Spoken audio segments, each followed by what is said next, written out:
पावसाळ्यात कधी आणि कुठे एखादा सर्प येऊन बसेल याचा नेम नाही. असाच एक प्रकार सोलापुरातील अंत्रोळीकर नगर परिसरात घडला. अर्जुन नागदेव राहणार बसवेश्वर नगर प्लॉट नंबर 2 अंत्रोळी नगर सोलापूर यांना त्यांच्या अपार्टमेंटमध्ये पार्क केलेल्या बजाज चेतक या इलेक्ट्रिक स्कूटरमध्ये एक सर्प शिरत असल्याचे निदर्शनास आले.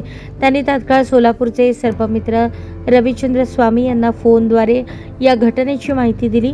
सर्पमित्र रविचंद्र स्वामी आणि भीमसेन लोकरे यांनी सहकाऱ्यांसमवेत समर्थ निंबर्गे हे त्या ठिकाणी पोहोचून पाहणी केली असता त्या स्कूटरमध्ये मांजऱ्या जातीचा निमविषारी सर्प आढळून आला.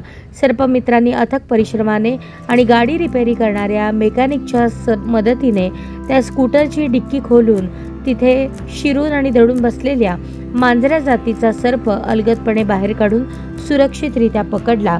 तेथील रहिवासी नागरिकांना सापाविषयीची महत्त्वपूर्ण माहिती दिली. त्याचबरोबर पावसाळ्यात सापांपासून दक्ष राहण्यासाठी उपाययोजनांचे मार्गदर्शन सर्पमित्रांनी केले. त्यानंतर काही वेळातच त्या सर्पास निसर्गाच्या सानिध्यात सोडण्यात आले.